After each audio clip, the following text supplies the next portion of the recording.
Jó reggelt, sziasztok! Ahogy mondtam, már kicsit csapongani fogok az időbeli szerinti álmok közt.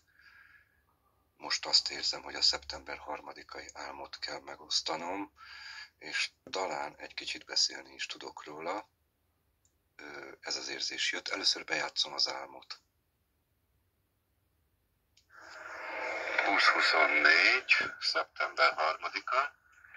Az első álomkép az volt, hogy egy nagyon szép, dekoratív, csínos hölgy volt a barátnőm, barna bongyorkás haja volt, csodálkoztam is, hogy egy ilyen egyszerű emberrel, mint én, szóba áll, és valahova mentünk, az úton mentünk, de sötét volt éjszaka, és egyszer csak megjelent egy szép fiú, ő is, mintha velünk lett volna. Egy darabig jött velünk, de azt mondta, hogy ő ezt feladja, és inkább stoppol. Ez volt az első álomkép. A második álomkép, hogy házak között voltam egy nagyon meredek kis utcába, és a hölgyet nem láttam, csak a hangját hallottam, kanyarodott ki jobbra egy autó. És mondja a hölgy, hogy nagyon szép jeepet mondott, de ugye terepjáróra gondolt, de mindegy, valamiért jeepet mondott. És tényleg az autónak az eleje olyan volt, mintha egy terepjáró lett volna, de hogy kanyarodott ki, hát egy hosszú kis busz volt. És kikanyarodott jobbra, megállt, valaki kiszállt a oldalt ezen az elhúzós tolóajtón, és el akart indulni, de annyira meredek volt az utca, hogy nem tudott elindulni. Ja igen, a háta mögött az autónak volt két nagy darab bika, egy fekete és egy vörös, olyasmi, mint Amerikában látható, már nem tudom melyik városban, ilyen bronzból egy ilyen bika. Olyasmi volt a kettő, és ugye elindult volna az autó, ez a kis busz, de nagyon nagy kis busz volt egyébként, fölfelé, de csúszott vissza, és neki csúszott az egyik bikának, az meg megtolta a másik bikát, és ez így elindult elég erőteljesen le az ajba.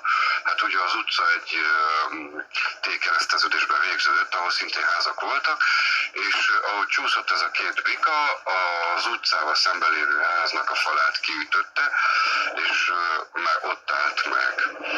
És mondom, hogy jaj, szegények, még láttam a kisbusznak a sofőrjét, hát érdekes volt, mert ilyen kecske szakálla volt, egy idősebb fickó, és napszöveg-szerűség lett volna a szeme előtt, de olyasmi volt, mint egy kisebb hegesztő pajzs.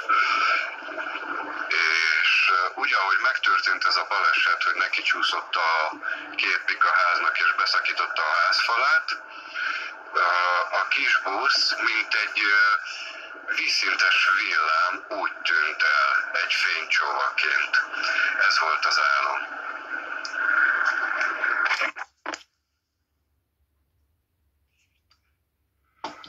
Szóval az első álomképről annyira nem beszélnék, nem is tudok, azért nem beszélnék, nagyon nem értek azzal kapcsolatban sok mindent. Talán annyit, hogy ha elindultunk a Keskeny úton, és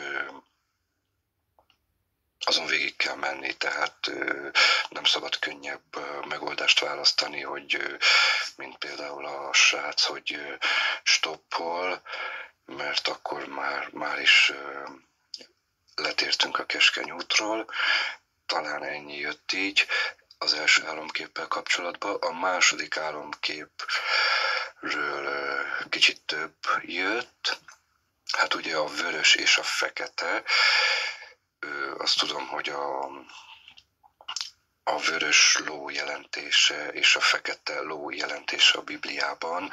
Szóval a vörös ló az a háborúság, hogy egymást öldöklik az emberek, de ez nem most kezdődött, ez már nagyon rég folyamatában van, ha nem is szó szerint ölik meg egymást fizikailag az emberek, de az anyagias emberek ugye abból élnek, hogy a másikon keresztül gázolnak, többnyire a fekete ló jelentése az úgy tudom, hogy a mérleg, tehát hogy mérlegre kerül mindaz, amit tettünk, és mivel, hogy bika volt, már nem ló, tehát ugye a bika az erősebb a lótól is, tehát hogy olyan az utóbbi időkben még jobban felerősödtek ezek a dolgok, tehát hogy egymást öldököljük, és hogy rohamosabb tempóba kerül mérlegre, úgymond a tetteink. Nincs sok biblia ismeretem, nem olvastam a Bibliát. Néha így, mikor álmokat kapok, és úgy érzem, hogy valamit ezzel összekapcsolódik a Bibliával, és olyankor föllapozom, és megpróbálom megkeresni, hogy jobban megértsem. Természetesen úgymond van egy kis biblia ismeretem a bizonyságtevők által, mert mást már nagyon nem is tudok hallgatni. Úgy zenét szoktam hallgatni, de hát tehát ezt sem rádión keresztül, hanem saját magamnak csinálok zenei válogatásokat. Ezt és bizonyságtevőket szoktam hallgatni, szóval innen adódik egy kis biblia ismeret. Ezt szerettem volna elmondani nektek. Áldás, sziasztok!